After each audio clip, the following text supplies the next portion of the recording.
তো good afternoon বন্ধুরা, আজকে হচ্ছে ষষ্ঠী। তো দেখো বাড়িতে এসেছি আমি, আর এই যে মার পুজো টুজো সব হয়ে গেছে, বেলা এখন অনেক গড়িয়ে গেছে। তো বাড়িতেও আমার ননদ নন্দা জামাই সবাই এসছে, সেখানে রান্না টান্না করে তারপরে আস্তে আস্তে মানে দুপুর হয়ে গেল। তো দেখো মা পুজো দিয়ে পুরো ডালা টালা সাজিয়ে রেখেছে। তো আমি বাড়িতে চলে এসেছি। তো দেখো ঘরের মধ্যে মা সব বিছানা টিছানা সুন্দরভাবে একদম গুছিয়ে টুছিয়ে রেখেছে। আর এইদিকে হচ্ছে ফল ভর্তি, ঝুড়ি ভর্তি ফল টল। আর এদিকে মা এসে দেখো এই যে ষষ্ঠীর সব কিছু রেডি করছে, আসন পেতে দিয়েছে। এখন শুধু তোমাদের দাদাভাই আসবে। তো কেমন লাগলো অবশ্যই জানাবে। এটা হচ্ছে আমার বাপের বাড়ির রুম। তোমাদের কেমন লাগলো কিন্তু সবাই জানাবে আর কি।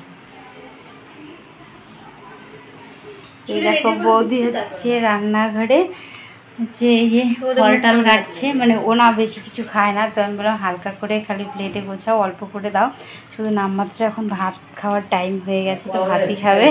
তো এই দেখো মা হচ্ছে জামাইয়ের জন্য মিষ্টি দই সব নিয়ে এসছে, এগুলো সব রেডি করছে। তো আমরাও মিষ্টি নিয়ে এসেছি, সেগুলো নুন মা কোথায় রাখলো, তো সেগুলো তো এখন দেখাবো না, তো এগুলো নিয়ে দেখাচ্ছি। দেখো পুরো সাজিয়ে সব রেডি করছে। এই যে আমার ছেলে, ওই যে আমার ভাস্তি, এই যে বড়, এটা ছোট বসে আছে দেখো, তোমাদের দাদা ভাই। তো দেখো এই যে দুধ বাটি ভরে দিতে হয়, কিন্তু আমাদের যে জামাই মানে আমার বর অত কিছু খায় না, তো মাছি আবার আসছে। তো দেখো এই থালাটা সাজানো হয়ে গেছে, এদিকে আসন দিয়েও সাজানো হয়ে গেছে। এখন ওকে ষষ্ঠীর শার্ট দেবে, মানে এটা আমাদের পুজো করে সকালবেলায় মা।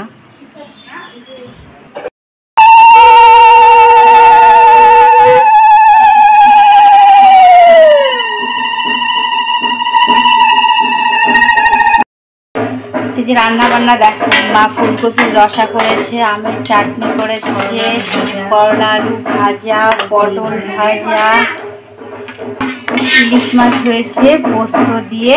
তো জামাই ষষ্ঠীর প্রিপারেশন এগুলো। তোমাদের কেমন লাগলো অবশ্যই জানাবে। ভিডিওটা যদি ভালো লেগে থাকে তাও জানাবে, যদি খারাপ লেগে থাকে তবুও জানাবে। এই যে ডালটা, এই যে ডাল এখানে তো বেগুনি ঠেগুনি হচ্ছে। তো তোমাদের কেমন লাগলো অবশ্যই জানাবে। জামাই ষষ্ঠী কে কীভাবে কাটাচ্ছ সেটা।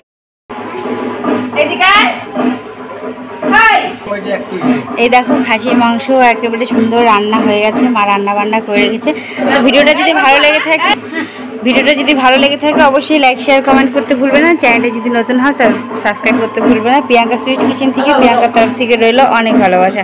সবাই ভালো থেকে টাটা। সুইট কিচেন থেকে